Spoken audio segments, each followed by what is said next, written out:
Okay, calling the meeting to order at 4:04. Roll call, please. Trustee Crane? Here. Trustee Wigan? Here. Trustee Soilu? Here. Trustee Murphy? Trustee Pearson? Trustee Anderson? Here. Dr. Smith? Here.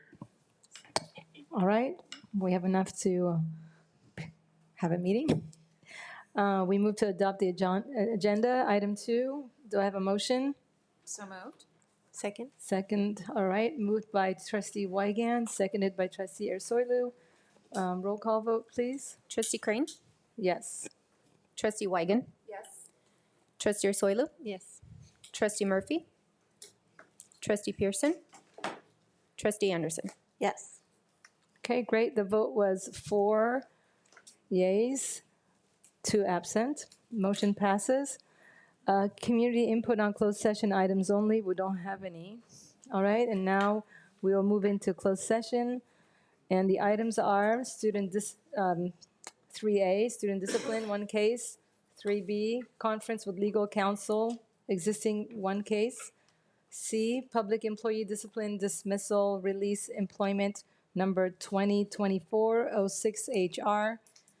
E, conference with labor negotiator, and F, conference with the real property negotiator. We'll return to open session at 6 p.m. Thank you.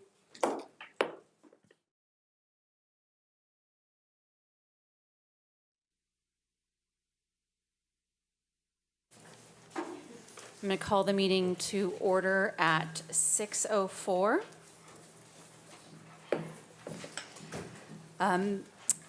We have opening ceremonies, a moment of reflection and pledge of allegiance led by Gannon Overfeld. Place your right hand over your heart. Ready, begin.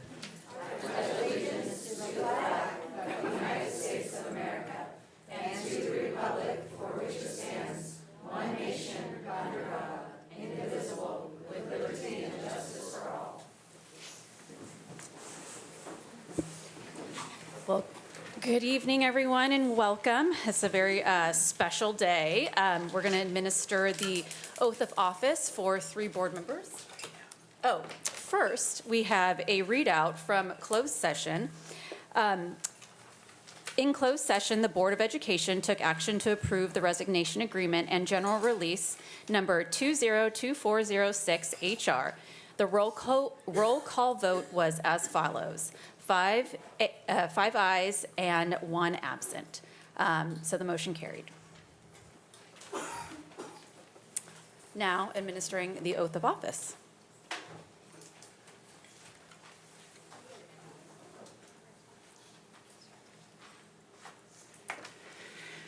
Before we bring the trustees down, and we'll ask them in a minute, the 3 of them to come up front, we'll do the oaths individually and ask the family members that are here after we do each to step up. Annette's going to be ready to take a photo of that dashing group each, and we'll work through it accordingly. But before I bring them down, let me just thank the trustees for their hard work and interest in serving Newport-Mesa's youth. 18,000 kids wake up every morning needing effective, strong governance. It's a thankless job. You put in a ton of work. Our students are lucky to have you, so congratulations. If the 3 of you will come down, trustees Craner, Soilu, and Wigand, again, we'll swear the oaths individually.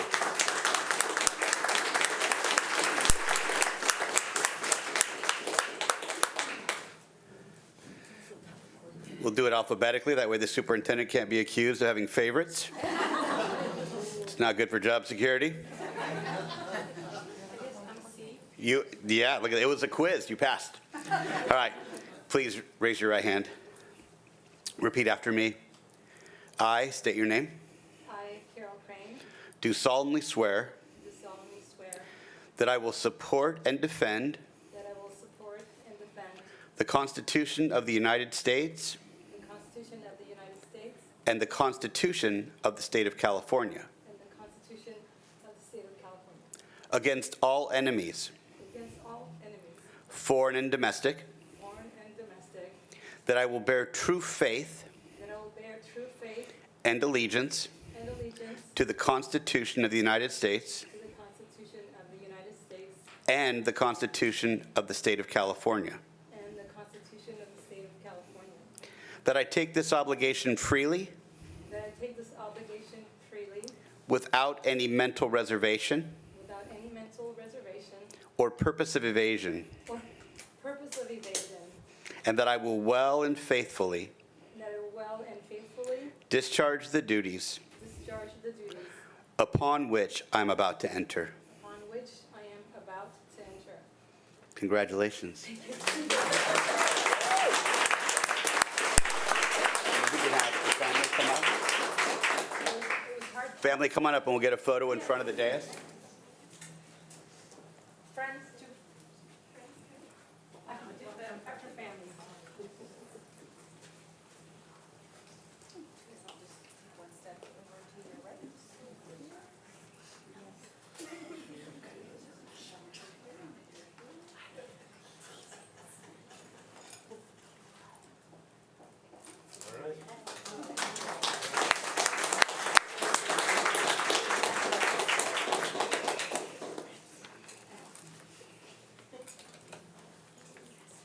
Oh, you, great, great.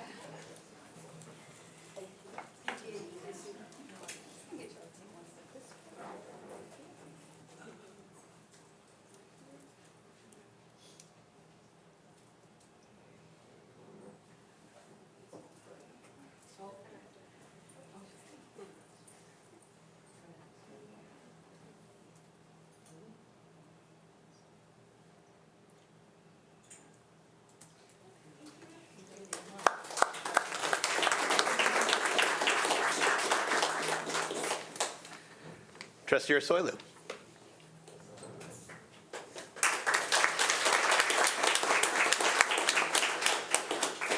Right hand, please repeat after me.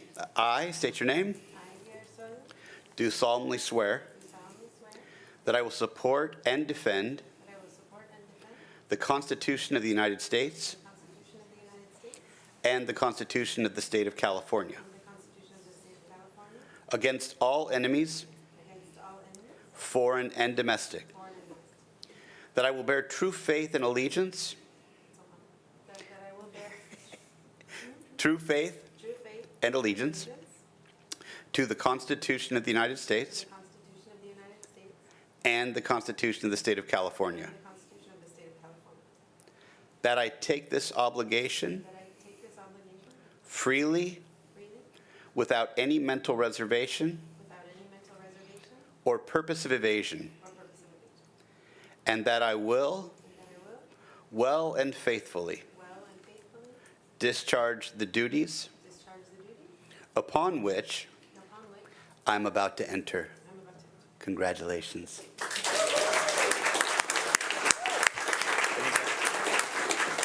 Anyone you want a photo with in the room? Or, oh, let's do one.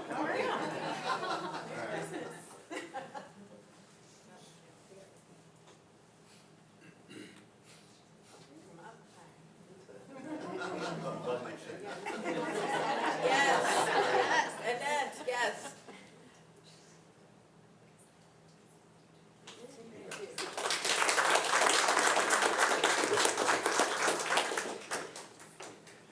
And Trustee Wygand. Please raise your right hand, repeat after me. I state your name. I, Krista Wygand, Do solemnly swear do solemnly swear that I will support and defend that I will support and defend the Constitution of the United States the Constitution of the United States and the Constitution of the State of California and the Constitution of the State of California against all enemies, against all enemies, foreign and domestic, foreign and domestic, that I will bear true faith that I will bear true faith and allegiance and allegiance to the Constitution of the United States to the Constitution of the United States and the Constitution of the State of California, and the Constitution of the State of California, that I take this obligation that I take this obligation freely freely without any mental reservation without any mental reservation or purpose of evasion, or purpose of evasion, and that I will and that I will well and faithfully well and faithfully discharge the duties discharge the duties upon which I'm about to enter. upon which I'm about to enter. Congratulations.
We meant to ask you to stay down there. We have one speaker, but we can make our way back down, you, that wanted to speak on this item. So it's on agendized topic. If we want to read that part.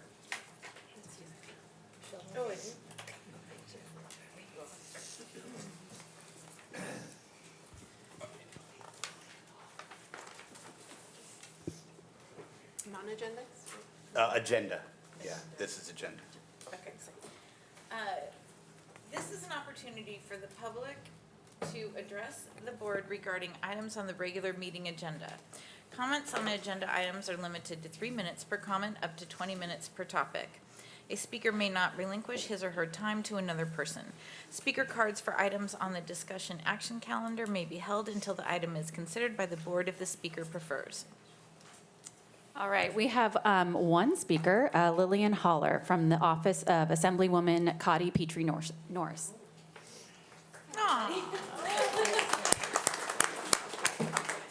Really briefly, yes, on behalf of the Assemblywoman, we just wanted to congratulate and welcome back our members, and thank you for your continued service and dedication to Newport-Mesa's students, families, and faculty. Thank you so much, and we have these certificates for y'all, so.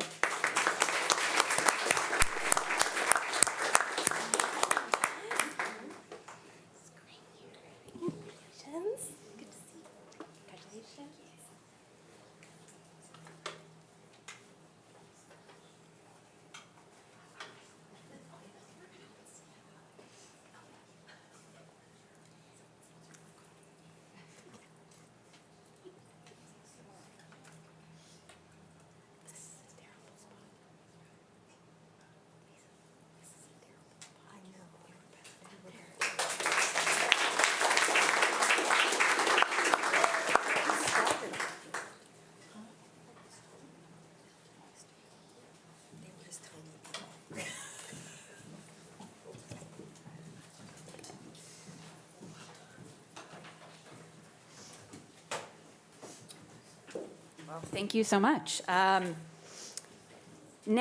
I'm going to do a recognition of our outgoing board president, Trustee Crane. So, Trustee Crane, we, Trustee Ursoilu and Crane and I, we started, got elected in 2020, right when things were quite uncertain. And it was a really, really hard time to start on a school board. And I think that, you have led this past year with grace, and not only in a tough election where people were coming at us from all sides and coming at you from all sides, but you held your head up high, you were professional, you were not scared to go into the lion's den and stand up for students. And stand up for, your North Star, which really is the students and the community here in Newport-Mesa. So, there was times when, we were all running in our campaigns and, we all had people hitting us from different angles. But there was times when I just kept looking at you like, how are you still standing? How are you doing this? And so, I think I'll always take that away from you, from your, just how well you were able to get through this with grace and strength. But more importantly, as a board, we were so lucky to have you as our president over the past year. And I know that big shoes to fill, and we thank you so much for everything that you have done for us. And so we have a couple things for you. Right now we have, in recognition of distinguished and devoted service as president, we have this lovely plaque for you to hang in your house. We're on the dot.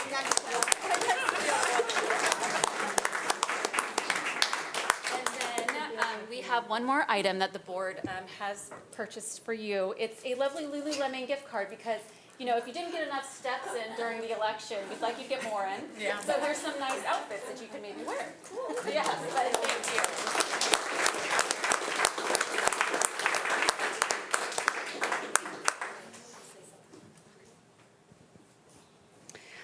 All right, well, thank you, Carol, for all your service. And now we have superintendent's comments. Yeah, you'll notice, those of you that tune in regularly on Tuesday nights, that each year the board shall hold an organizational meeting after an election, every year, in fact, and was the case prior that they would nominate and vote on trustees at this meeting to be the officers of the board. Again, a true testament to this board understanding their ability to lead through policy. They set to adopting a policy this last year that would establish a protocol and a process for this to happen that would be fair and provide almost guaranteed representation of each of the trustee areas, barring some unforeseen circumstance. It's impressive. They did it in short order, and they approved it unanimously. And so they assumed those seats tonight as a matter of policy, without incident. So congratulations.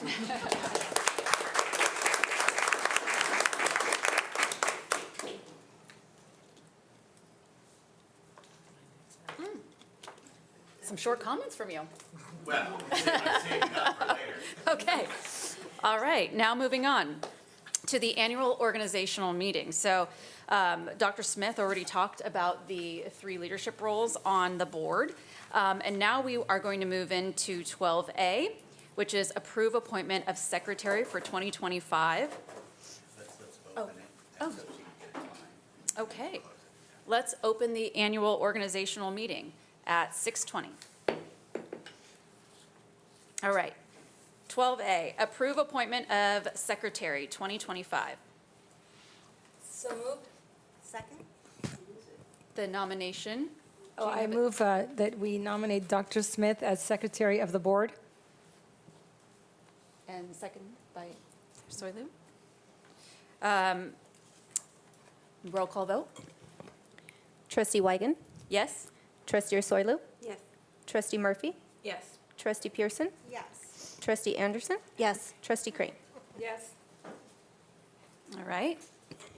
6-0. Dr. Smith is appointed as our board secretary. All right, 12B, approve appointment of assistant secretary for 2025. Do I have a nomination? A second. I'll nominate. Mm-hmm. Do you want me to name off all the names? Yes, if you want to. Yes. Or say Assistant Superintendent Elementary Education, Assistant Superintendent Secondary Education, Assistant Superintendent Achievement, Innovation and Continuous Improvement, Assistant Superintendent Chief Human Resources Officer, Assistant Superintendent Special Services, and Assistant Superintendent Chief Business Official. I second the motion. All right, so nominated by Trustee Murphy, seconded by Trustee Crane. Roll call vote. Trustee Wygan? Yes? Trustee Ursulou? Yes. Trustee Murphy? Yes. Trustee Pearson? Yes. Trustee Anderson? Yes. Trustee Crane? Yes. Great, congratulations, everyone. 12C, approve recommendation for Chief Negotiator 2025. Do we have a nomination? I move for Leona Olson to be Chief Negotiator. Second? Okay. Nominated by Trustee Murphy, seconded by Trustee Ursulou. Roll call vote. Trustee Wygan? Yes. Trustee Ursulou? Yes. Trustee Murphy? Yes. Trustee Pearson? Yes. Trustee Anderson? Yes. Trustee Crane? Yes. All right, motion carries 6-0. Congratulations, Chief Negotiator Leona Olson. All right, 12D, approved designation of management personnel 2025. Do I have a motion? So moved. Okay, and it's nominated as presented. There's a long list. Yes. Okay, do I have a second? Personnel. Second. Okay, nominated by Trustee Crane, seconded by Trustee Ursulou. Roll call vote. Trustee Wygan? Yes. Trustee Ursulou? Yes. Trustee Murphy? Yes. Trustee Pearson? Yes. Trustee Anderson? Yes. Trustee Crane? Yes. All right, 6-0, the motion carries. Okay, now we move into the committee appointments for the board. we have only one that has, that needs a discussion on it, and that would be 12S, approve election of policy edit team for 2025.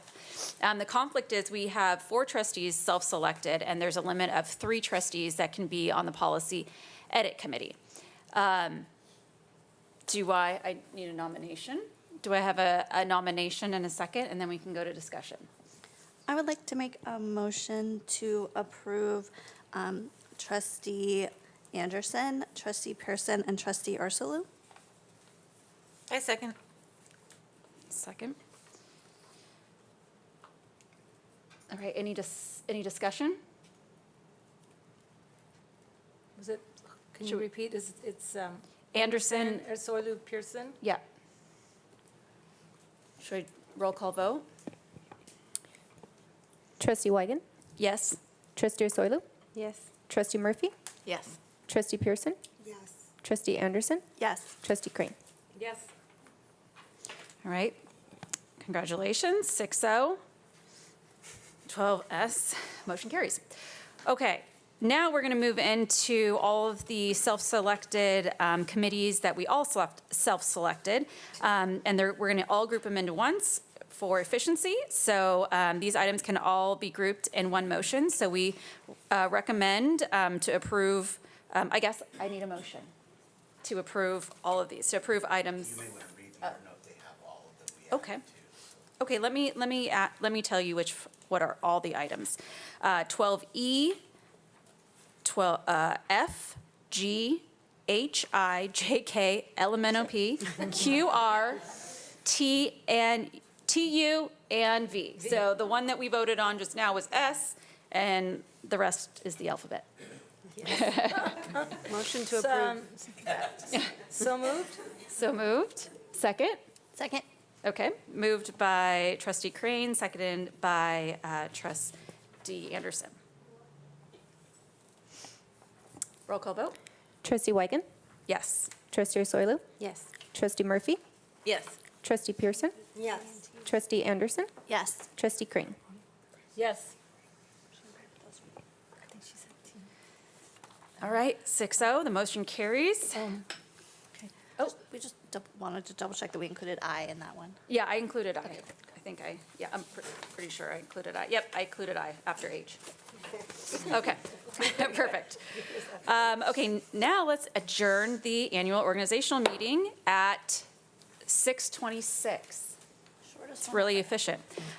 We're going to adjourn for a brief recess of 5 minutes if you guys want, and we'll continue on right after. So give us, actually, I'm not sure we need to all move, so let's, or do we want not to have a brief recess, or does anyone need a brief recess? Maybe a brief recess to say bye if anyone's leaving, so probably, let's start again at 6:30. Okay.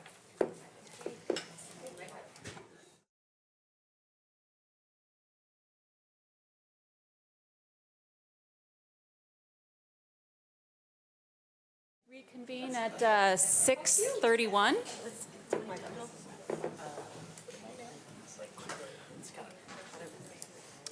Okay, now let's go into the adoption of minutes from November 19th, 2024. Do I have a motion? So moved. Second? All right, moved by Trustee Pearson and seconded by Trustee Ursulou. And roll call vote. Trustee Wygan? Yes. Trustee Ursulou? Yes. Trustee Murphy? Yes. Trustee Pearson? Yes. Trustee Anderson? Yes. Trustee Crane? Yes. Okay, now let's move into student board member reports. Trustee Ursulou?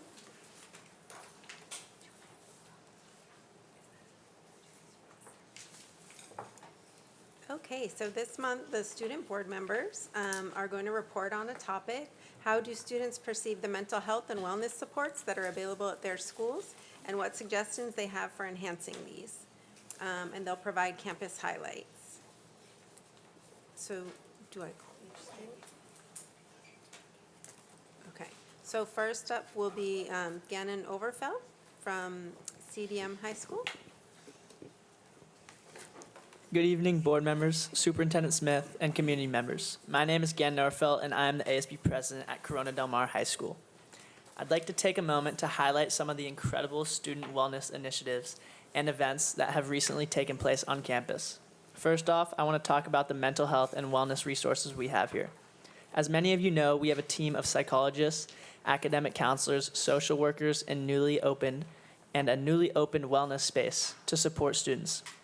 In addition, CDM has always been associated and connected with a local nonprofit organization called Patrick's Purpose, whose main initiative is to promote kindness, awareness, and to make sure that everyone knows that it's okay to not be okay. When students do take advantage of these services on our campus, they're often really happy with the support they receive. This wellness space we have is very new, and not many students know about it. ASB has created a virtual tour video to inform students, and we are currently seeking students to come up with the name of the wellness center. Sometimes information gets lost, so we are talking about giving each class a tour of the space in order to make it known that this space is there for them on campus. ASB is doing a ton to make this wellness center known, and if students ever need a place to calm down or relax, that we have that place for them. One campus highlight that our school just had was our annual holiday rally. This year's theme was based on the movie Elf. Our holiday rally is really special at CDM. Our ASB tech crew is insane. It was like I was watching a movie. There were so many students that were dying to be a part of this rally. We had over 180 dancers, with a boys' sports dance, girls' sports dance, pep squad, orchesis, color guard, a teacher dance, and last but not least, our senior ASB dance. At one point, I was like flying up in the air. People were like carrying me on their, it was pretty crazy. All jokes aside, I was so amazed with the school spirit and participation that took place during this rally. Another campus highlight that took place was our Multicultural and Inclusion Week. We celebrated the holidays, highlighting Christmas, Hanukkah, Kwanzaa. We made videos and did social media posts and took over the bulletin boards in our 300 building and put information about the holidays. We also gave our cultural food out during break. It was cool to see how many students came up to the table that was set up at break and asked questions about the different cultures. It's really important to highlight the smaller groups on campus. I'm glad our school was able to do this and make people feel special. Thank you.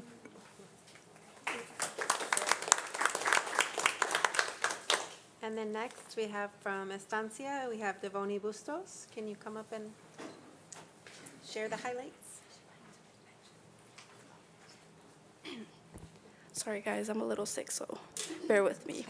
Good afternoon, Newport-Mesa Superintendent Smith. I love your tie, by the way. It's so cute. And other esteemed board members, it's a pleasure to see you guys all again. Mental health at Estancia has been more emphasized throughout our student body and publicized through announcements and staff. As I had mentioned in the previous meeting, suicide prevention is something taken seriously at our campus, so we strive to create a warmer and welcoming environment for our students. This has most recently been displayed with the implementation of our Nest, which is what we call our wellness room, where Estancia Eagles are more than welcome to stop by and talk to one of our school psychologists or even just take a break from everything and chill. No suggestions at this time were made by any students because we're so focused on passing our finals and going into winter break. And then moving on to the highlights, one actually happened today where we had hot cocoa this morning, which was started at 7:40, so I didn't wake up early enough to go. And another, which is where our jazz performed, and they handed out not only hot cocoa, but like little desserts too. Another is the winter concert that Estancia Music hosted in our theater to show off our Eagles' amazing harmonious talent. The concert included performances by marching band, color guard, guitar ensemble, string orchestra, jazz band, and concert band. And to wrap this up, I wanted to thank the board and the district for giving me the amazing opportunity of attending the Student Board Members Conference. It opened my eyes up to a wide range of possibilities of what I can do for my fellow students and as a future civil servant of my community. Professor Lori Santos from Yale also gave us a mini lecture during one of the lessons that I would like to bring to my school to help expand the care of mental health for our students. And again, it was an amazing experience from making friendships of a lifetime to gaining unforgettable knowledge. Thank you.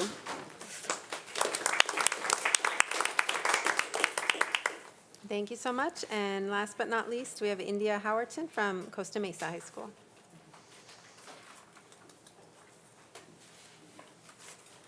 Hello. Good evening, board members, Superintendent Smith, and community members. Congratulations to everyone on their new or continued board positions. My name is India Howerton, and I'm speaking on behalf of Costa Mesa High School. Our topic this week was about the mental health services at our school, and I immediately thought of our school's wellness space. Because I have experience with the wellness space, and I know a lot of students didn't, I thought that I maybe had a little bit of more knowledge than the average student. So I asked several different students and teachers what they thought about the mental health services offered at our schools. From what I gathered, people see the wellness space as well publicized, and most students are aware of it. However, very few people are aware of the different services and programs offered at the wellness space. Our wellness space offers counseling, family service, foster youth supports, and more. A teacher suggested that a way we could improve our wellness space is by not only advertising the space, but advertising the things they offer. Another student said they didn't always feel comfortable asking their teachers if they could visit the wellness space during class and didn't know if it was allowed. I tried kind of asking around, and even I didn't know if it was allowed, so I think we should kind of make clear the rules, like when you're allowed to go to the wellness space and the different services offered there. But overall, I'm glad that we've had the wellness space, and it's a resource that students have had. I've been there multiple times. It's a really comforting environment that I think is a nice break from our school, which is sometimes stressful. And I know that there's a lot of other students that take advantage of the opportunity, but I know making it a bit more well-known what goes on there would help more students feel more comfortable going. As for our campus highlights, the first has to be our winter sports, with every single one of our winter sports team winning their Battle of the Bell games against Estancia, which is like our school rivals. There's been a lot of support at these games from fellow students, and it's been great to see students cheering each other on. I know that these wins against our rival school have been a morale boost for many students. Another campus highlight was our school's women's engineering team, the Bolt Up Baddies is their name, winning second place at the STEM on the Sidelines competition hosted by the Chargers football team. Our team, led by teachers Ms. Cross and Mr. Nguyen, won the Bolt Award and $2,500 for our school's engineering program. There's been so much going on at our school leading up to finals week, and I know that winter break will be a much-needed rest for everyone, me included, and I'm proud of everything our school has been able to accomplish in 2024, and I'm excited to see what Mesa Nation will accomplish in 2025. So happy holidays, everyone. Happy New Year. Yay. All right, now moving on to the Harbor Council PTA report. Martha Floor. Oh, this is a first. It was a lovely, easy transition. Very well done, since we've gone through it many a times. Good evening and happy holidays. I'm President Wigand, Vice President Ursoili, and Clerk Murphy, trustees, Dr. Smith, cabinet, and members of the Newport-Mesa community. My name is Martha Floor, and I am President of the Harbor Council PTA. And on behalf of our 28 units, I would like to offer our congratulations to Trustees Crane, Ursoilu, and Wigand on their re-election to the Newport-Mesa Board of Education. It was hard fought, it was very difficult, kept us on pins and needles, but well done. We'd also like to thank Trustee Crane, outgoing president. She was a shining example of her commitment to our schools, attending countless activities and programs, meeting her constituents, talking to PTA members, district teachers, community, all within her district. Not only that, but she also was throughout the district, throughout Orange County, and also at the state level with trustees from all the states, so thank you. Thank you, Dr. Smith, and the Newport-Mesa principals, district staff for attending our holiday luncheon. Our VP of Programs and Events, Julie Link, did a marvelous job. We had over 100 attendees, many decked out in the most creative holiday attire. A special shout out to Jeff Trader for once again serving as our amusing MC. He was fabulous in his gold lame.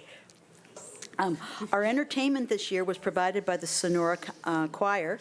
This group of students meets after school under the direction of their music teacher. And thank you to Ms. Tamara Fairbanks, our arts TOSA, for arranging that entertainment. It was wonderful.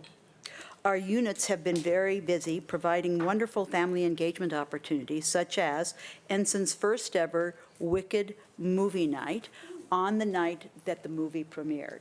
Wow. They were able to purchase tickets at the Regal Theater in Newport Center, sell them at the cost of, they made no money, but they had over 200 family members come to that movie night.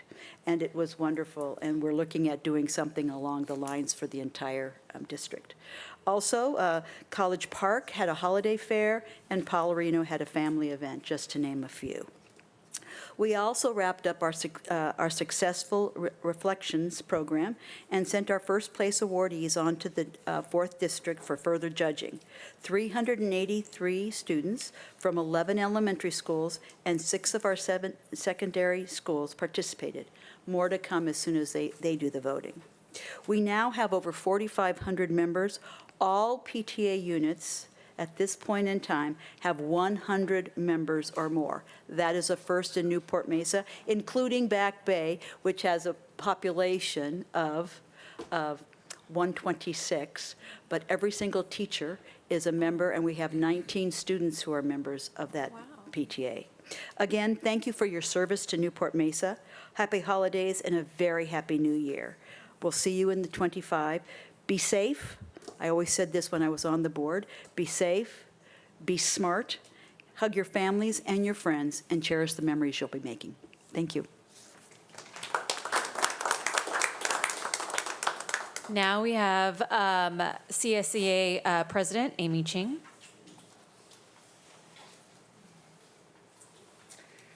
Hi, everybody. Martha, what a great job.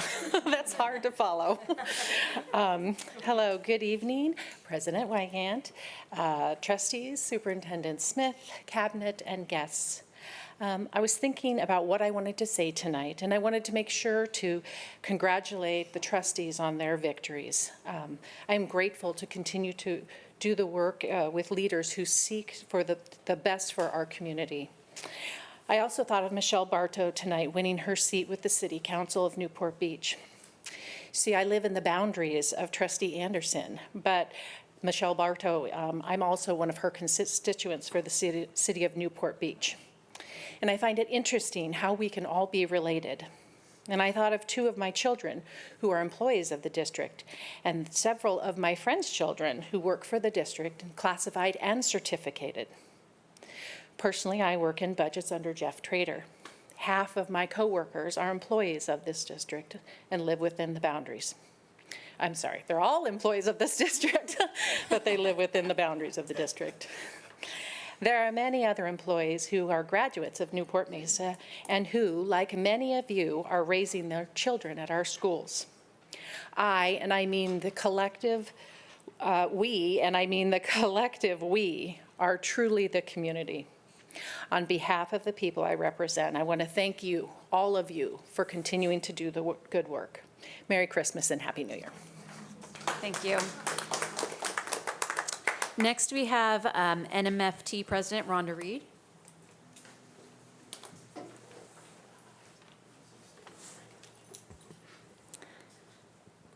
Good evening, President Wygant, trustees, Superintendent Dr. Smith, cabinet, and guests here tonight.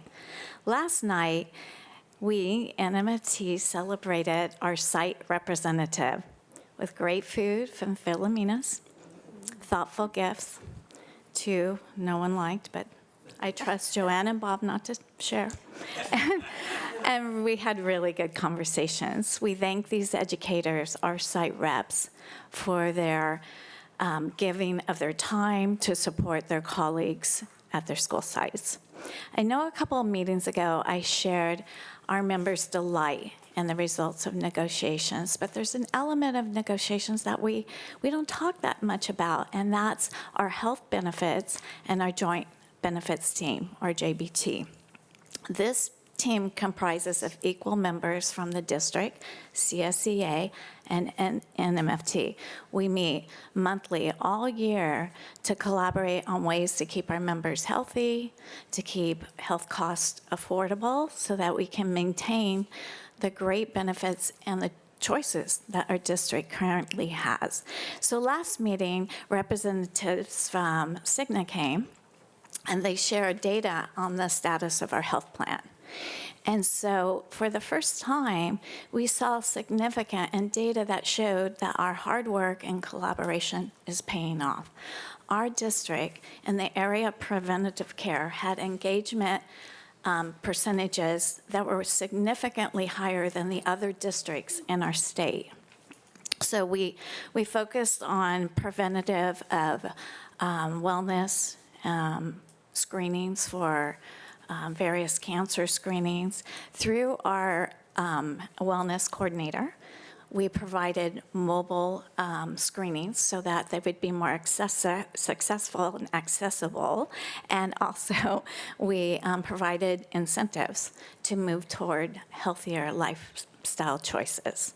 So happy holidays and health for the new year. Thank you. Do we have a community input on non-agendized items? No? Okay. Let's move on over to number 19, superintendent comments. No clarifications. Nothing. Yeah. All right. Let's keep going. And then 20, we had community input on agendas items. I think we already did that one. And so we have no more. All right.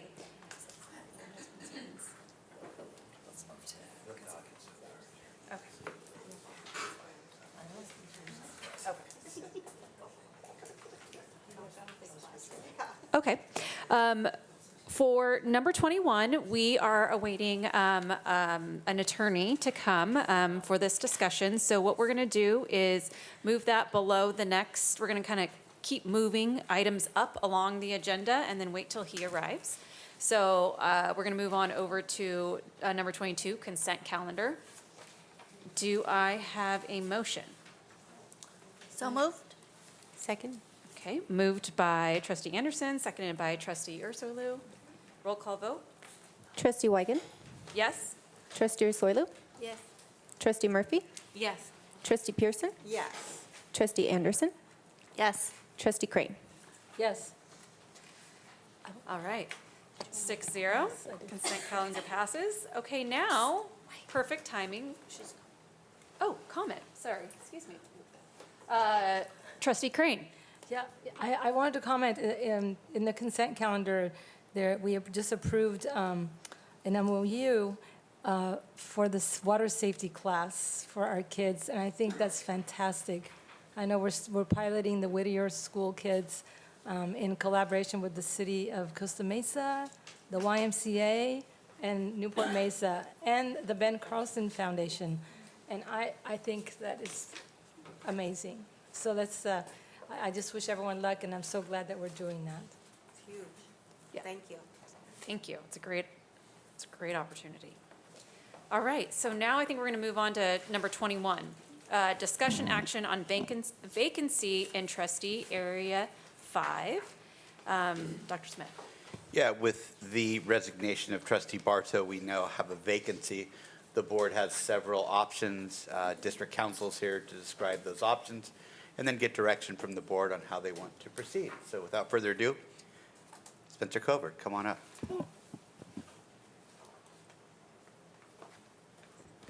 Well, good evening, members of the board. It's a pleasure to be here. Dr. Smith, staff.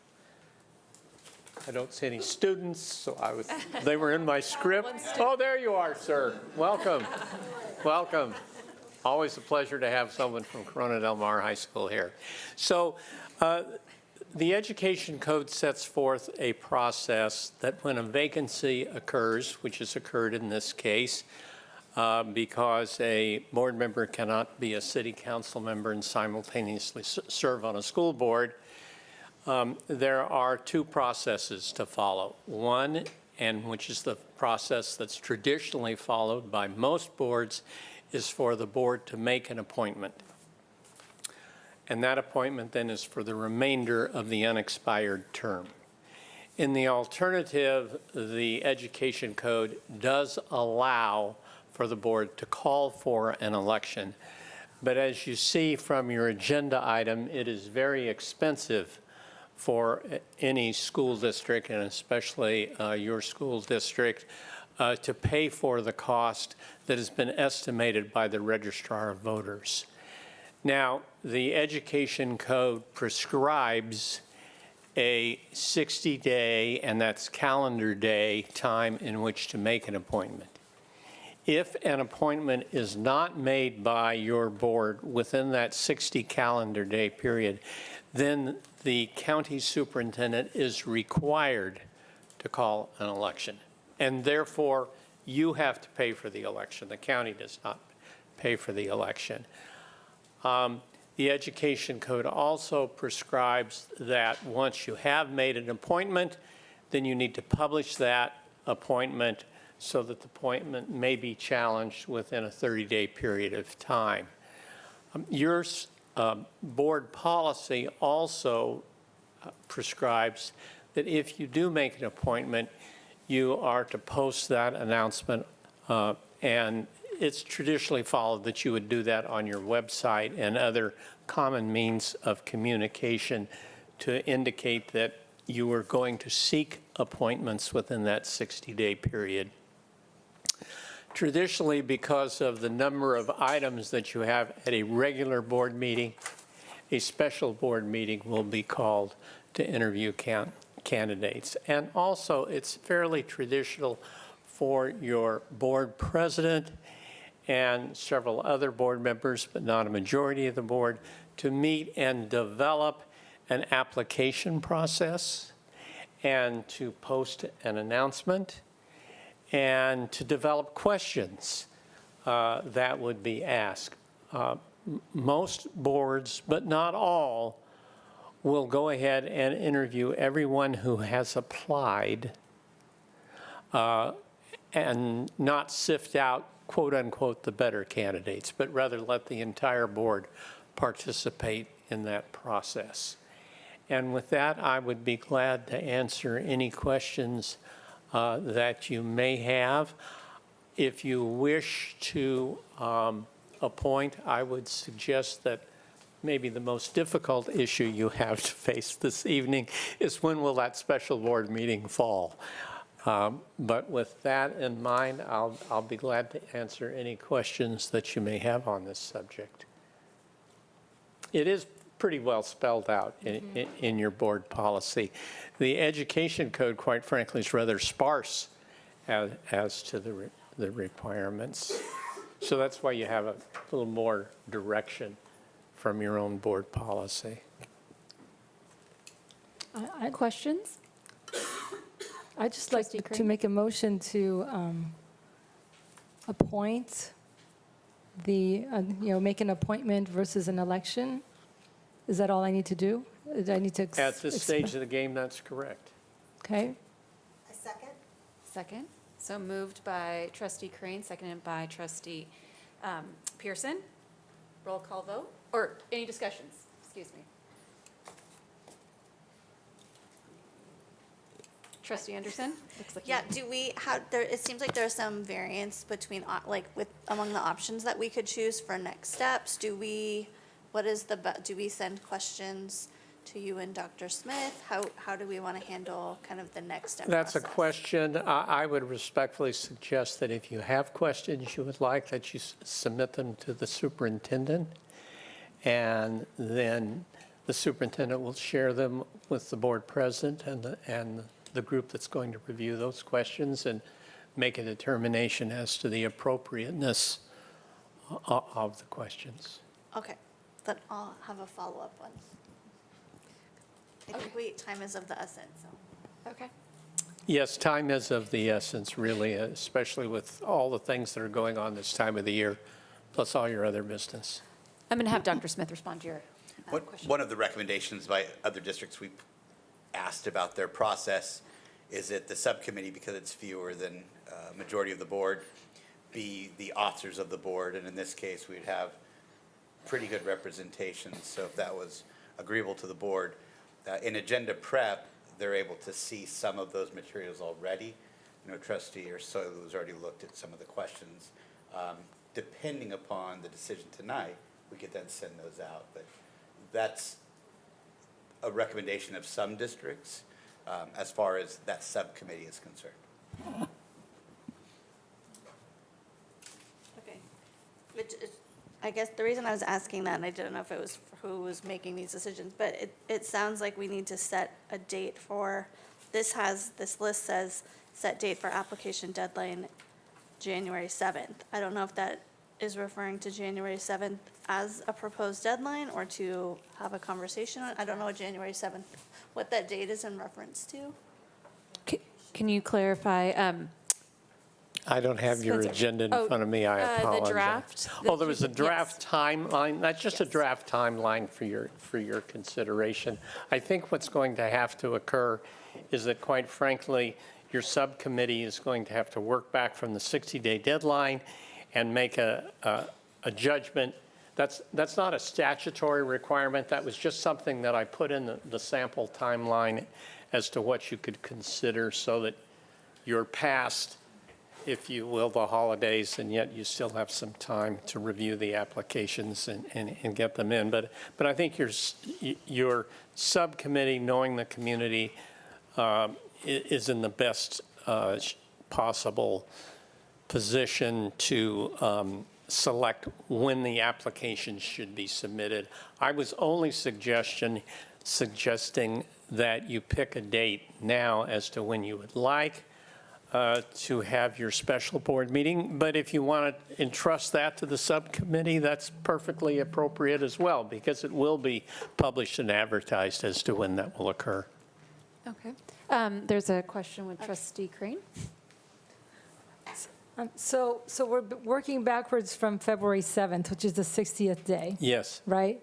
And we have one public meeting scheduled between now and then, right? Because we also have break. 'Cause those are not business days. Those are 60 days, calendar days. 60 calendar days, yes. So then it looks like we should be scheduling some sort of special session, coordinate our calendars and get it done today if we can, so that we can just have well, I guess we need to vote on this motion too, Yeah. but we're just discussing. Yeah, let's clear all the questions first, and then we Yeah. can vote, and then maybe we can go through that Okay. again. Okay. Yeah. Trustee Ursula? Yeah, just along those lines, like working backwards from February 7th, if the applications, if anyone has any feedback for what should be asked on the applications, you get it to our committee like ASAP. Okay. So that we can meet in the next week or so that we can get the application out so that folks can return them by January 7th. They return them by January 7th, and then on the January 21st meeting, our board meeting, that's the date that we have, that's when any applicants will come and be like interviewed. Anyone that has, wants to come and speak with us and have an official interview would be on the 21st, but then we do need another date before February 7th of a special board meeting where we agree to who is the one we're choosing. Right. So there needs to be one additional board meeting made before February 7th. So I guess the question is, do we do that tonight right now, or do you all let the committee of the three of us ID a night that would work, that's before February 7th? So let's first move to vote. Well, there's the Trustee appointment, Anderson right? still had another question. Yeah, I mean, we can vote and then just continue discussing. I think it's important, that's why I was like, I don't know where this paper came from. I don't know if this was like advisement or just ideas. So that's why to me, I feel like it's important to set some parameters today, or even like, I know at one point there was like a very boilerplate application that to me seemed like super vague. And I was like, anyone could fill that, like I'm glad that we're. And I think the goal of the committee would be to go through those questions, vet the questions, create an application. And, I had thought that potentially we could then create, a special board meeting before February 7th to then interview the candidates at that point. And I think at this point, this was, I think, put together by Spencer. Yes, I did. And yes, and this was the same dates, I think, that we got and some emails. So with this being the potential, I think maybe should we go and let's vote, and then we can then maybe decide if we want to pick a date now, Pick a if date, that yes. works for everyone's calendars. Yep, perfect. Okay. Roll call vote? Trustee Weigand, Yes. Trustee Soila, Yes. Trustee Murphy, Yes. Trustee Pearson, Yes. Trustee Anderson, Yes. Trustee Crane. Yes. Okay, motion carries, so we will go for an appointment, 6-0, motion carries. So now if we can discuss the date for a special meeting where we will then interview the candidates. No, we don't interview. We don't interview them on the 21st because, so there was a question about interviewing it on January 21st, because that's what it says on this draft here, but this was if we wanted to do it at our regular board meeting. So that was the proposal here. But we can do a special board meeting, so we can interview, have more time, basically, than have to do it there. But yeah, we don't do it, from what I. Well, we don't do it if I twice. may, Yes, go ahead. Deadline. a lot of that depends upon how many candidates you have that apply. Oh. I've too. seen it where there's a quote-unquote reasonable number, and after the interviews, the board has discussion, a motion is made, a selection is made. I've seen other situations where there are many candidates, and based upon so many candidates, the board at that meeting of the interviews makes a decision to postpone the date for selection to a subsequent special meeting, which of course, again, must occur by February 7th. So you have that choice. If I could, I think it would be great to have, yes, are you busy? I don't know. I think it's important that we have the closed session time during the January 21st to discuss like the process perhaps, or next step decisions. I think that closed session is important time, but I don't know I just think it's important for closed session, there's different pieces that we need to discuss, but I think it's important to have that meeting as soon as possible, considering we. I'm interrupting, but if I may, there's a supposition in that statement. All of this has to be done in open session by the board. Not the three members deciding the application process, but once you start the interview, once you do the selection process, that's all open session, because these are officials, they're not employees, and therefore the subject matter is appropriate for all open session. It sounded to me, though, from what I was reading, and I may not be correct, but it sounded that if there were two pieces to, so say there were 600 people that applied, right? That's not one meeting. So my understanding from reading it was that there would be possibly a whittling down process, and then we might need we might need the closed session time during the 21st to decide next steps. Or are we already deciding? That's where I'm glad we're having this, we haven't talked about this, right? We have no idea.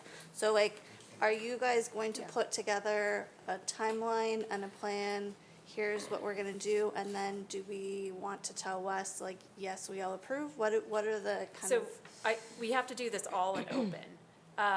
The only thing that you can do, from what I gather, and Spencer, please, and Dr. Smith, please tell me if I'm wrong, is we have the subcommittee that creates the application.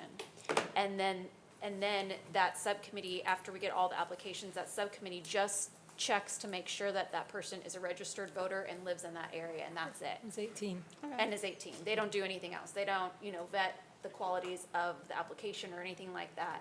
That's for us to all do in open session. So we're just looking at it to say, yes, this person's over the 18, they live in that area, and they're a registered voter, and that's it. Okay. So, I think the important distinction is, I think according to the AG, there's no narrowing of candidates in closed session. Any deliberation about the value of the candidates, if they qualify, has to be conducted in open session. That's not what I meant. I just meant some of the process pieces, it seemed, because we are not allowed to talk about it anywhere, right? But I don't know, that's, I'm just trying to figure out what the process is. It seems like there's, okay. Trustee Crane? Yes, can we settle on the fact that the deadline for applications is January 7th? Are we good with that? Yes. Okay, so we can chalk that one down. Yeah. All right, and then we're thinking of, should we, so let's say the applications come in, we then need to go through those applications, through the vetting system, which is very clear, and then discussion, or do we then jump to interviewing and later selection, or do we, right? And would interviewing be on the next board meeting or a special session first and then a board meeting for the selection? From what I gather, and please tell me if I'm wrong, is that we would create a special meeting. We could do it at our open board meeting on the 21st, but at that meeting, you interview and you vote Oh, at the same meeting. So we want to do the week is that required, or can we have a special board meeting, depending, because we don't know the numbers, at least so we know our options. Do we have an option to interview on that night and then deliberate once again in public at a special session if we are running over?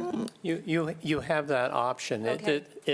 That's why I said it's pretty flexible with your subcommittee Okay. as to how many people, and they Spencer, have the knowledge Could to. I add something to that? While I don't disagree, I think the political dynamic that the six of you would want to consider is boards sometimes get criticized if they have the interviews, come back at a different time to vote. Okay. Because the community wonders, has there been a Brown Act violation? Has there been a serial meeting? Are you sure no one talked about this outside of the meeting? Yeah, So yeah. most school boards will interview, deliberate, select in a meeting. Okay, And the folks at Agenda Prep were only making the recommendation that because you could have some interest in this position, that it'd be better to have it at a special meeting. a separate And one. not at a meeting like this, where one never knows the community interest in an unagendized Right, topic right. or what have you. Yeah, yeah. See, Can we motion to do a meeting on the 14th or 15th? Trustee Ursulou has a question, comment.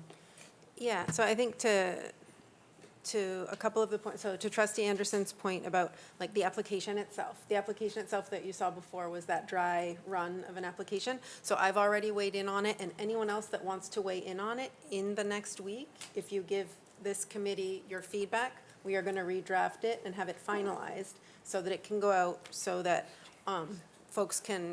it can get distributed and we can start to screen them after the 7th. So people will fill in the new updated application, so not the one that you've seen, the old version. But any comments you have, the sooner you get it to this committee, then we can, over the next 2 weeks, finalize. Like 3 days. No, the Yeah, 7th is over when it the has to be holidays. turned in, right? Yes, so like in the next, week here, if you get it to us in the next week so that the staff have can to be the 7th. field it, it doesn't, yeah. It doesn't have to be the 7th. Okay, then as long as the staff can field it to people, Spencer, how long does the community need from the time? Whatever you think is Is reasonable. a 2-week period okay, like over the Certainly. holidays?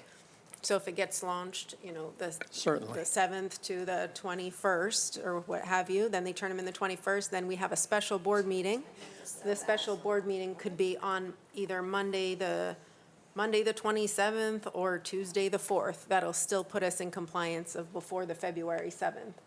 So if tonight we can decide as a board if we can do the special meeting and have that special date be either February 4th, which is a Tuesday, or Monday, January 27th. Those are two options that we can do at night so the community can come and it can be transparent. If we do like a 6 p.m. on either of those dates, then that can be the night where we interview whoever has applied and decide on them that night and be done. And that is all before the February 7th deadline. So is that clear?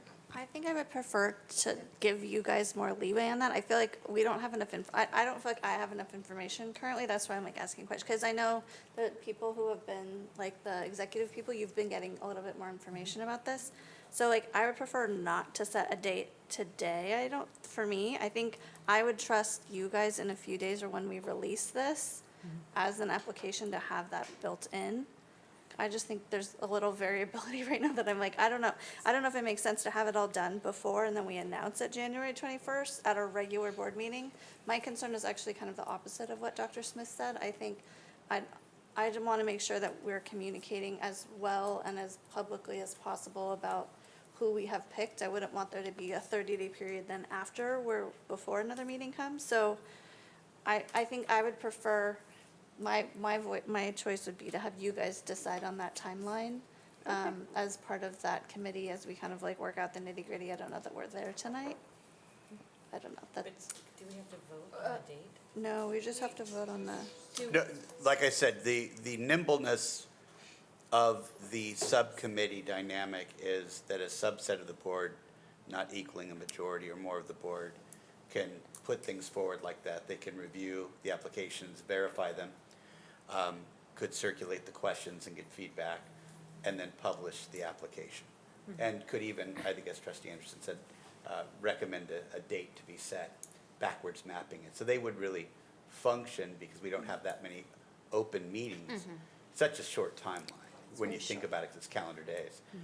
I think a lot of boards, best practice is trust that subcommittee of the board to kind of do those nuts and bolts things.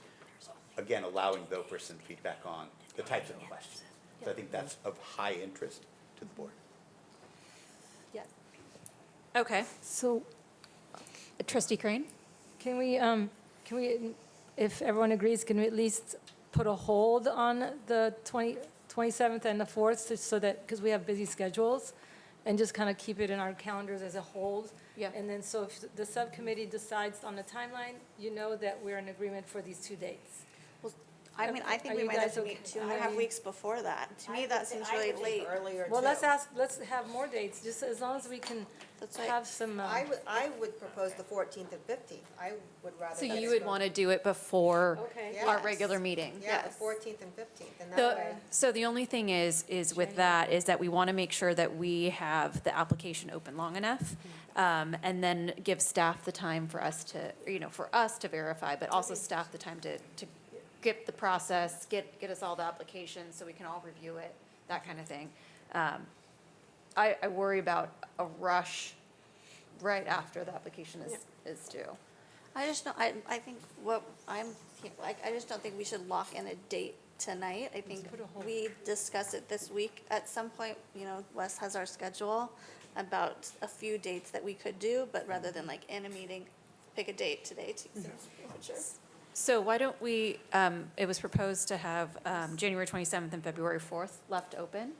And then we can map backwards the timeline, and the three of us here can work that out and then communicate that out.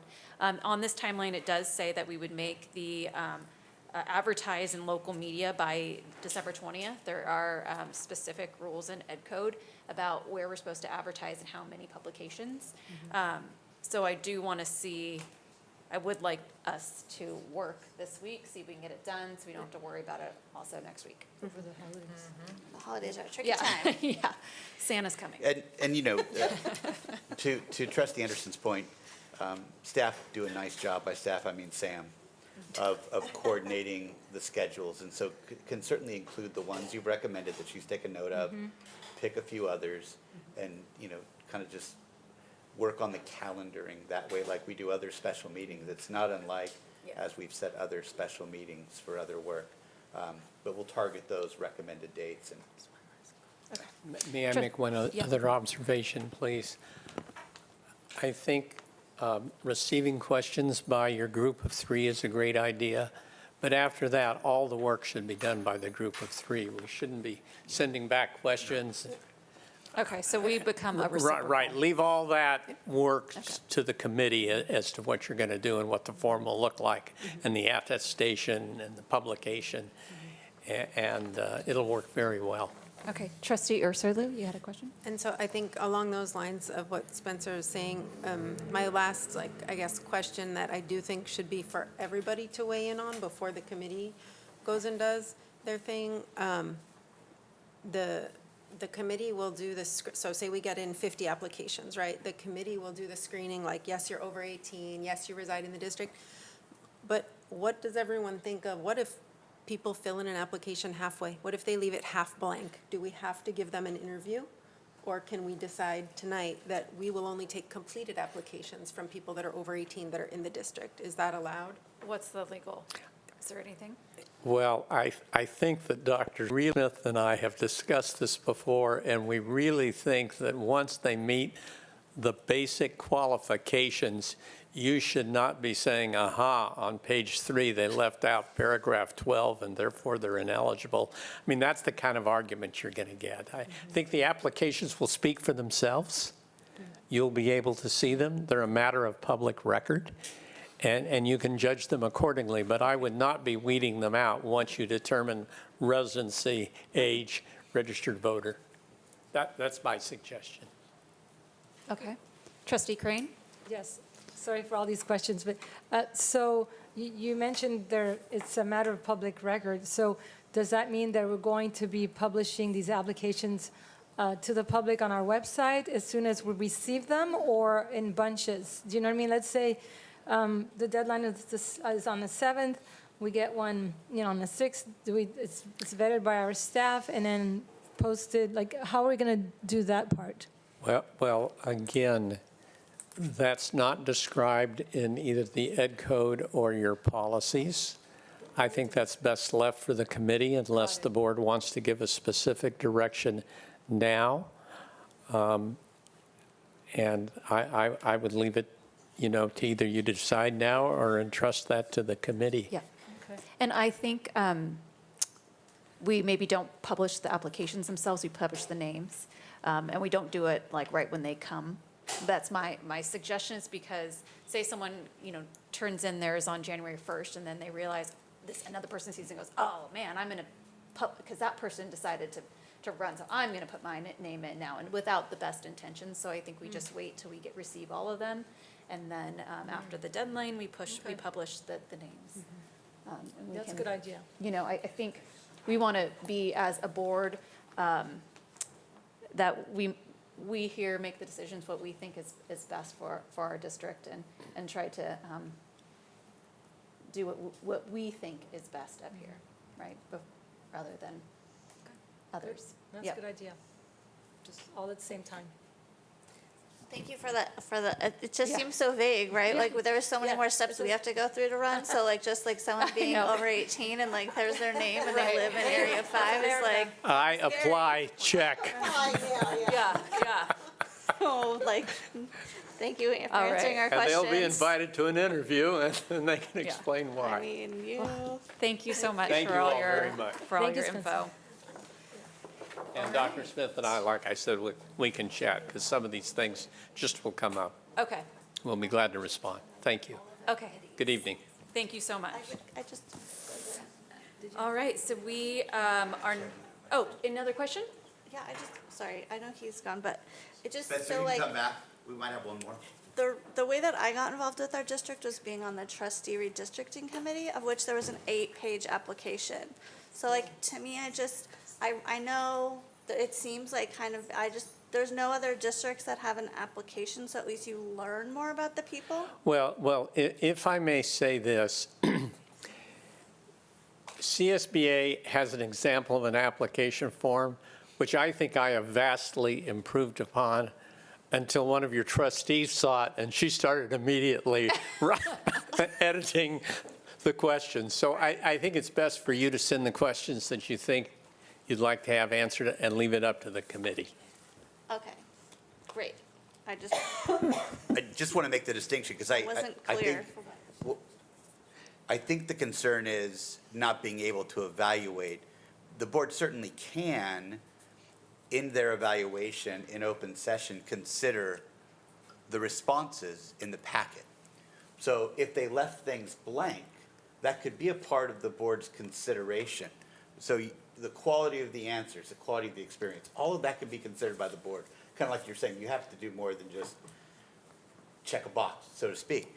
The distinction is not to weed them out before they come to open session. So permitting them to come through if they qualify, but then the board absolutely can consider anything in that packet they would like. Couldn't have said it any better. Thank you. Thank you. Right, clear as mud. Okay. Thank you, though. It's great. Okay, now moving on to item 23, discussion action calendar. 23A, approve the 2025 CSBA Delegate Assembly nomination. Dr. Smith? We left this here as a placeholder in case there were nominations. There weren't any that were made. We currently do have a delegate in the middle of a 2-year term, Trustee Crane. So we have no nominations to bring forward tonight. There's no action that needs to be taken. All right, thank you for that information. All right, 23B, approve 2024 to 25, I think it's supposed to say. First period interim report of district's financial status. Jeff Trader. Good evening. I know it's been a long day, and so I appreciate your interest here in this scintillating topic. So, In the money, Jeff? Yes. so here we are. First interim is required by law, and we're really discussing about where we're at in terms of our budgeted revisions that we've made. It includes activity between July 1 and October 31st, and we have included multi-year forecasts, and we also include a certification on our ability to meet our obligations for the next 2 years. And so with that, here we are in the reporting cycle. You can see here, first interim, December. The next where we roll in is the governor will have his January budget. March will be second interim, May revise in May, and then we'll come to you with a new budget in June. And so let's talk about the proposed revisions in the budget. Our revenue increased by $36.2 million, mostly due to some property tax increase, a little bit of federal. We had a large increase in other state, and this is interesting. This is an accounting change that we have made to make the numbers smooth out over all of these reporting periods. CalSTRS requires that we book the benefit or the contribution that the state makes to our CalSTRS pension. And so that is over, it's about $16 million. And it's a revenue that gets booked as other state revenue. And then there's an expense that also gets booked as a benefit. So it's a revenue and expense. It washes out, but we're required to book those expenses. And so we do that now. And so that'll help smooth out the numbers. And then we also received some other local, and that's mostly an interest, lease revenue, some interagency, and a lot of school-connected support, or I say school-connected organization support comes in, and that's a normal thing for us. And so anyways, overall, $36.2 million there. And then expenditures increased $35.1 million, mostly in salaries. And again, you see the CalSTRS on behalf there in the benefits piece, and then the $9.2 million in non-staffing, mostly supplies and services. And there were some sub-agreements this time associated with special ed. So let's look at the multi-year outlook. And this is the one thing I hope you remember, or I hope you go home and enthrall your family with, because this is kind of really what is really happening to us now. So you recall that we've received a lot of money for COVID kinds of things. This is all one-time money. And as a result, it's going to go away. And we're seeing that. When you see this line here, it really starts to flatten out, right? And that's the result of all that one-time money going away. And then when we go to our expense, you see the expense that it just keeps trailing up. Well, that might disturb you, but it shouldn't be. It's planned for. So expenditures are going to, as a normal course, continue with the services that we provide, and yet a lot of that revenue is not continuing. And so you can see, too, in the earlier years, our revenues were above the expenditures. And so we had this period here where revenues are above expenditures, and that's a wonderful world to live in. We love that. And then we're going to have a little period here where our expenditures are going to exceed our revenues. That's planned for. You should not be disturbed by it. It's all because of the one-time money. And then to help bring this point home, when you look at ending fund balance, you'll see here how ending fund balance ramps up, right, when we're getting all of this one-time money, and then it's going to come down as we spend it. And the key here, you can see this happening when you look at this one thing. When you look at the unrestricted ending fund balance, right? That's the one that's not impacted by all of the one-time money. And you see there that it is really stable, comes up, flattens out. So it doesn't see this dramatic drop like you're seeing with the one-time money that you would expect. So unrestricted ending fund balance is telling us that we're doing all right, that we're being prudent in our expenditures, and we're going to be good going forward. So with that, then, let's talk about our reserve level. So here's our reserve level, and you can see we've made remarkable progress in getting to the state recommended 17% reserve. And so when you look here at our reserves, here we got, we made that progress, got there, and so then we're coming in right at about, we predict about 19.75%, which is above the state recommended level of 17%. So with that, then, we're doing really well. The state budget is coming in a little bit favorable, more favorable than we expected, although it's flattening out, and our expenditures are increasing. However, that's to be planned for, and we're recommending positive certification.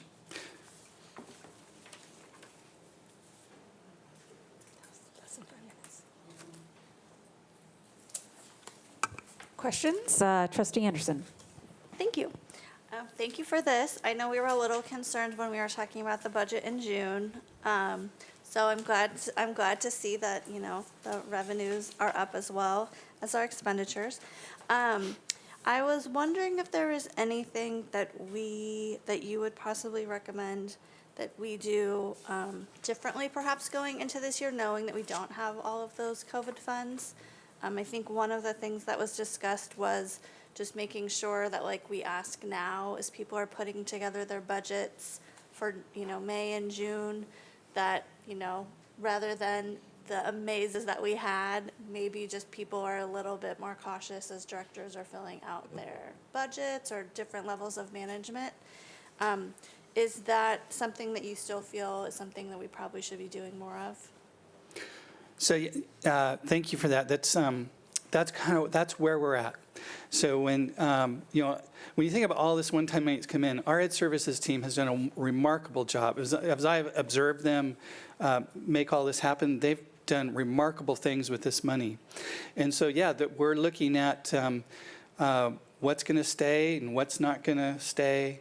We're looking at all kinds of things. But we are in the position now where if we're saying we're going to add something, we got to look at what's not really providing us, the return that we want. And so we're kind of looking at those things, and we'll be ready with the budget meeting here in probably February-ish, somewhere in there. Oh yes, our budget study session, year 2.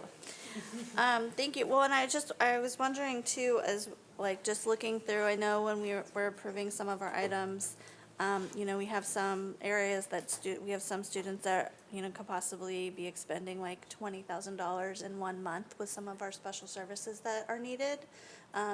So I think it's something that when we have our budget study session would be great to get, if there's some big sections that are maybe optional that we could possibly decrease what we were doing in 21. It would be great to get some of those recommendations. Thank you. You're welcome. And Sarah, do you want to comment? Or no, we're good? Okay. I think we're good. All right. Any other questions, comments? Okay. Well, thank you so much, Jeff. This is Looks great. I love the 19% reserves. And looking forward to that budget study session. Will be great. Great. Thank you. Thank you. All right, now moving on to 23C. I think this is you again, Mr. Trader. Approve the local plan for the AMIM grant fund. What? Oh, sorry, it's a vote. You know what? We're just so good. Newbie here, sorry, guys. Jeff needs us to vote. Yeah, okay. Does someone would like to move So that? moved. So moved. Second. Second, okay, seconded by Anderson, moved by Trustee Pearson, seconded by Trustee Anderson. Roll call vote. Student Board Member Gannon Overfelt. Yes. Trustee Weigand. Yes? Trustee Ursulou. Yes. Trustee Murphy. Yes. Trustee Pearson. Yes. Trustee Anderson. Yes. Trustee Crane. Yes. All right, motion carries 6-0. All right, 23C, approve the local plan for AMIM grant funds. Mr. Trader. Okay, so you will recall that some time ago, that this is part of the COVID money. The state provided us with a grant of about $9.7 million, and we are required to come to you with a plan that outlines how we're going to use this money. And so this is a basic plan. We've broken out into elementary and secondary, and you can see there the things that we have provided in that. So in the elementary side, and secondary side, we propose that we spend about $6.5 million on these things, and then for staffing support, about $3.2 million for a total of $9.7 million.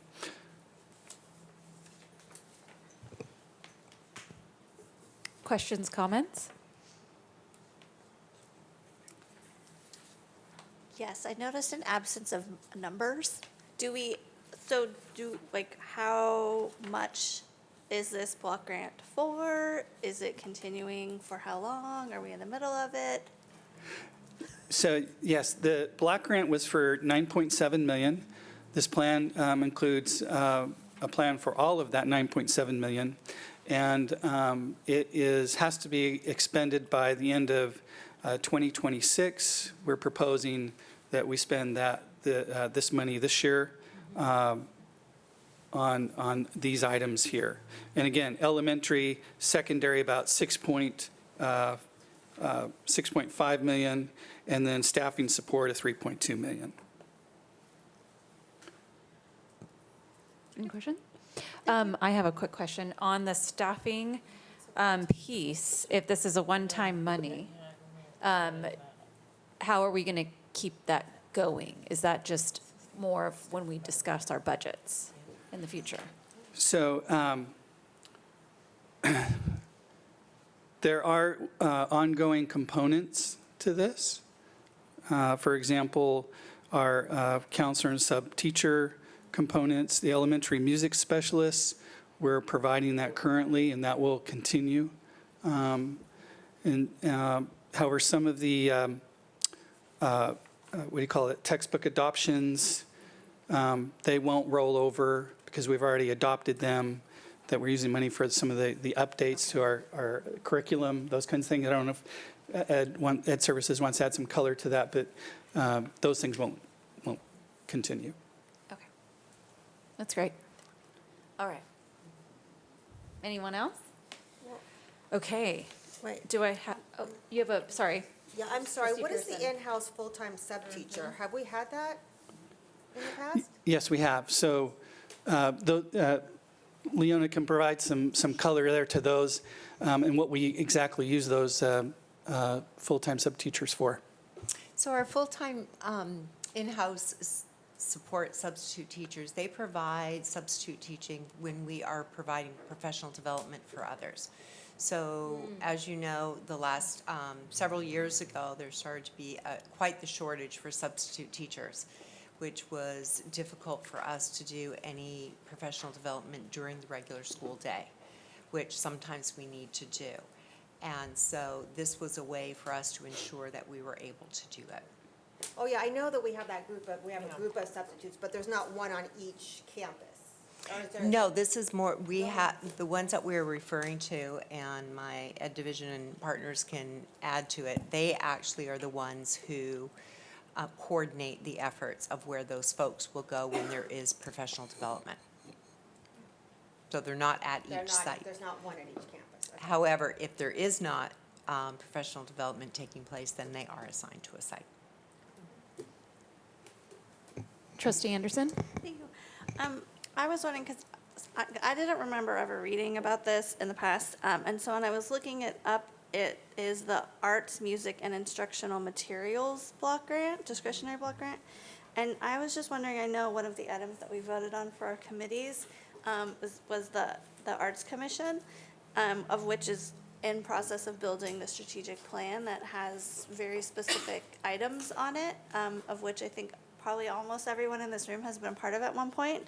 Is there any wiggle room, or is it that being connected in any way, some of the funding that has been requested as a part of that in this, prior to using like some consultants for science, 3 consultants for math? It sounds like the intent of this is more around the arts.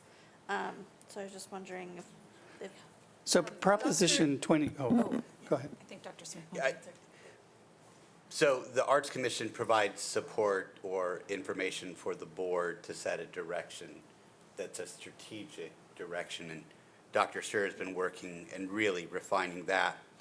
Because we have dedicated funding for the arts, Prop 28 and other funds, we have the ability to fund all of those things that are being discussed, that are being prioritized.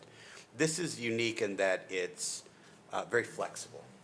So what the state did was, instead of the governor giving the state money that he committed to the state, he said, instead I'm going to give you flexibility. So we were able to use that flexibility to cover some costs that allow us to invest in myriad district priorities. And so I think the short answer is we have the resources to support what we've shared as far as that arts strategic direction. And this just helps us offset some other things permissible by the state that gives us flexibility in other priorities. The grant, the grant is very open for what we can use these dollars for. Okay, thank you. Any other questions? All right, let's, motion. Do I have a motion? Oh, so moved. Second. Moved by Trustee Crane, seconded by Trustee Ursulou. Roll call vote? Student Board Member Gannon Overfelt, Yes. Trustee Wigan, Yes. Trustee Ursulou, Yes. Trustee Murphy, Yes. Trustee Pearson, Yes. Trustee Anderson, Yes. Trustee Crane. Yes. Motion carries 6-0. All right, now we move on to the number 24, resolution adoption calendar. 24A, adopt resolution number 08-12-24, authorizing the superintendent or designee to approve physical education exemptions for qualified secondary school students. Dr. Torres? Sorry about that. Yes, so as part of our courses of study, we are adding 2 additional PE classes. We, as part of federal program monitoring, have been asked to ensure that we are providing the 8 standards that PE requires. And so we have a rewrite of our current PE courses to have PE course 1 and then PE course 2. Questions, comments? Motion? I make a motion as stated. Second. Okay, moved by Trustee Crane, seconded by Trustee Ursulou. Roll call vote? Trustee Wigan, Yes. Trustee Ursulou, Yes. Trustee Murphy, Yes. Trustee Pearson, Yes. Trustee Anderson, Yes. Trustee Crane. Motion carries 6-0. All right, moving on to, that's it, moving on to 25, informal report. Yeah, there's a ton going on these days, as can be attested by everybody in the room and at the dais, and so I won't enumerate everything that we've attended, but a couple of things that I want to draw your attention to. Went to the Shalimar celebration the other night, and certainly grateful for what they've done in this community and how they learned and then applied that really across the nation, which is impressive. It also speaks volumes that, as their CEO said, We're doing this now in schools. It wasn't being done in schools. And so kudos to the team in the district for providing a lot of those same services. So compliments to both, and we're grateful for the impact that they've had. We said years ago that we were only going to be great if we got great together, if we truly went into collaboration and making sure that all of our teammates have a voice. Really excited in the last couple of weeks, we pulled off our 2 Dine and Data meetings.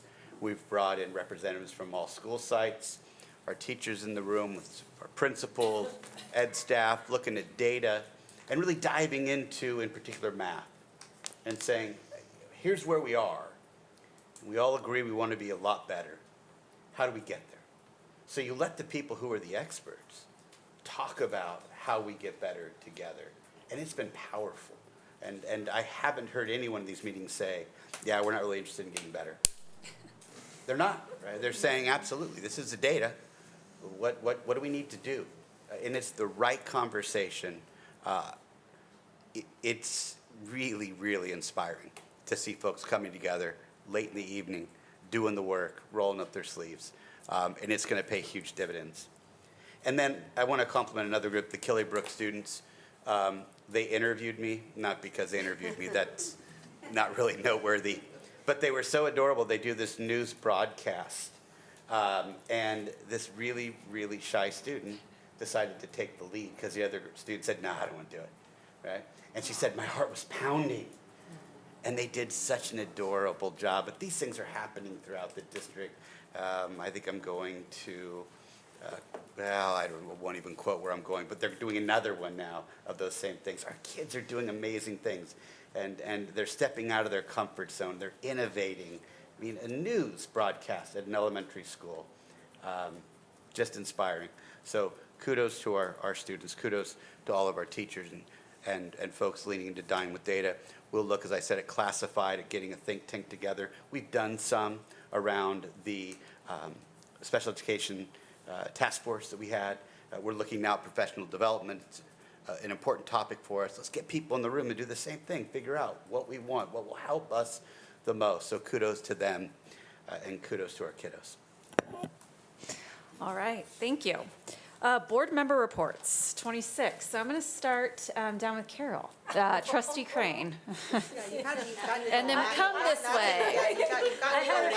Yeah, you're always the last. You're going to be the first. This is going to be payback. Yeah. Well, let's see. Busy time of year. I went to the East Bluff holiday performance. It's always a joy to just kind of remember why we do all the work. Tis the season. And then with Trustee Pearson, went to Newport Coast Elementary's performance as well, and it was marvelous, except for the fact I got a $72 parking ticket. Sorry. In the parking lot. We need a new parking structure. Attended Back Bay Cafe, Back Bay High School's cafe. That was wonderful to also see how the community pulls together in support of our kids. Went to CDM's vocal music production, The Grinch, which was spectacular. There were so many kids on stage. It was amazing, and just to hear the talent and just the excitement.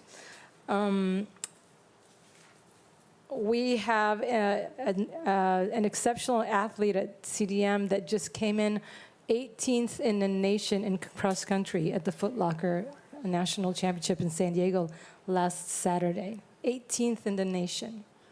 It's amazing. So we look forward to having him come, and others, of course, other champions around the district. And good luck to our students who are now in the midst of finals. Our student board member said, I'm still here because I don't have any left this week.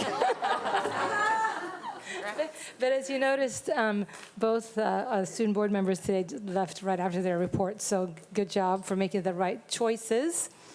And it was an amazing honor to work with this board as the president this past year.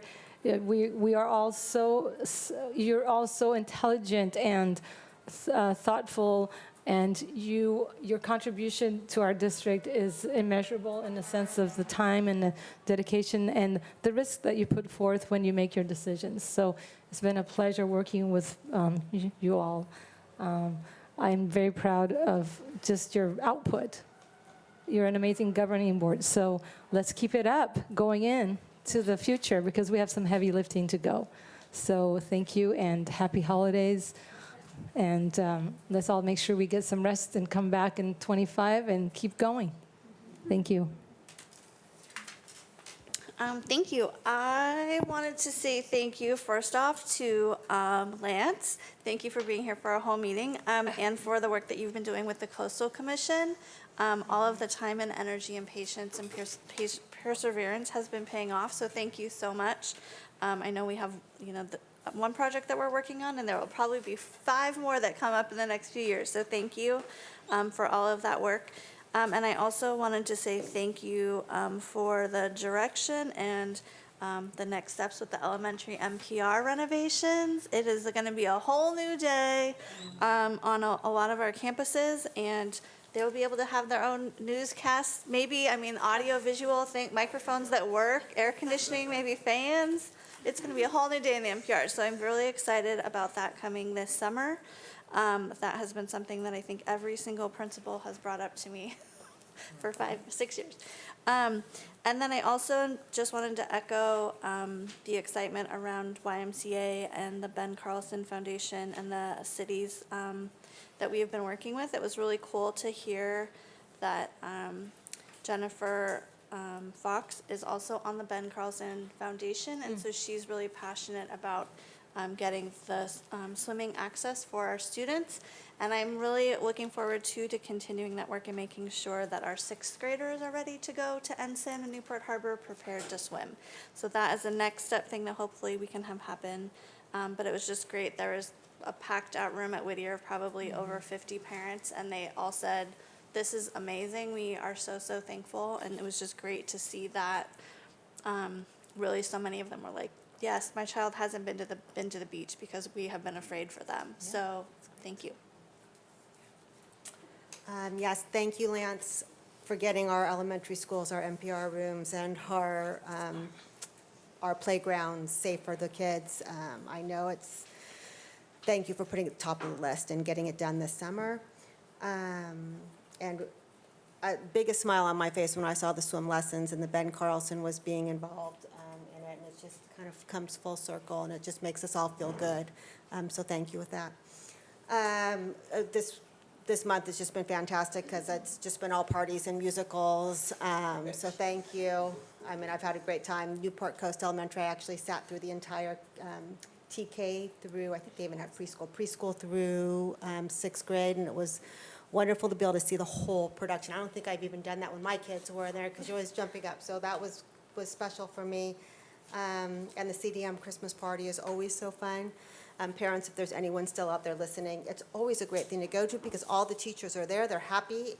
They're eating and drinking and having a good time. And there's no better time to meet your kids' teachers and enjoy a fun day out.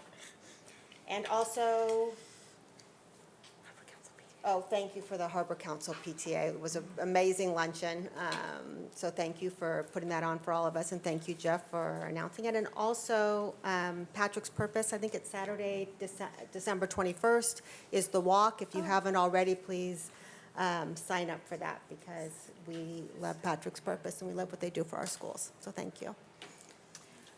Well, I think everyone's mentioned almost everything that I've been to already, so I'm not going to mention it all again. But as always, thank you to Jeff and his M&O team for everything I know you guys go through to get everything that we need done at our school sites. So just lots of appreciation and kudos to all of you who are always working on all of our issues with our little old schools that aren't quite new anymore. And so we obviously recognize that it's complicated and it takes a lot of hard work and effort to make sure that everything is running the way it needs to run for our kids, for everything that we need and want them to be able to do to have a successful school career. So thank you for all of the messages that you have to put up with from me, maybe in particular. And then I guess the other thing that I'm kind of aghast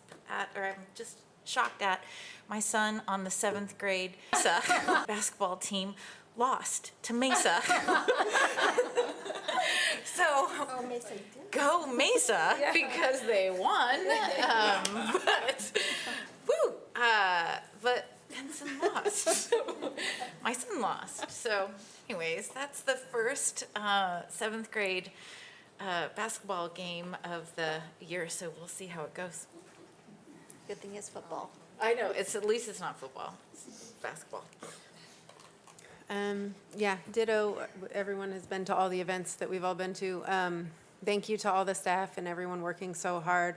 This has been a really good year for data and for you all demonstrating what our district is up to, like in reality, and sharing that broadly with the community so people actually can understand what's going on and how we're trying to improve. And everything is definitely not perfect. It never has been, but now that people are actually looking at data and willing to reflect on it and figure out with Dr. Smith and his team how to improve the things that have been just long-standing issues. We all know what they are, but now I feel like there's finally a team willing to look at it and figure out, like, okay, so now what do we do that's creative to fix it, rather than the lipstick on the pig situation, which sometimes happens in stale bureaucracies, but this one is not stale, and you guys are all innovating, and it's really exciting. So thank you for that, and also looking forward to the next year. Shalimar might be closing, but now that it's closing because the models of service delivery have changed, and now it's time for us to figure out how the school district works more tightly with the West Side community to make sure that the kids at Shalimar and the whole West Side continue to get the best services possible, so that we can have our scores and our stuff be as prominent as those across the border in our other half of the district. So that's the goal. So thank you, everybody. All kids deserve it. All right, well, thank you. So it's quite an honor to be up here as the new president as we move down here. So I really am looking forward to this next year. It's only heartwarmed by some of the great performances that I've seen from the students. I don't think it's a Christmas season unless you see children singing, and maybe that's just the era I'm in. But I have to say it's very heartwarming to do this work for the children. So I'm very grateful. Don't want to talk about kids because mine were here today. It looked so nice. But I'm just so grateful for everyone here, for the staff, for the the board that gets up every day and thinks about our students, because as you can see, I'm doing it for them. I'm doing it for my kids. So couple tears. My dad was here and he was all teary-eyed because he's proud.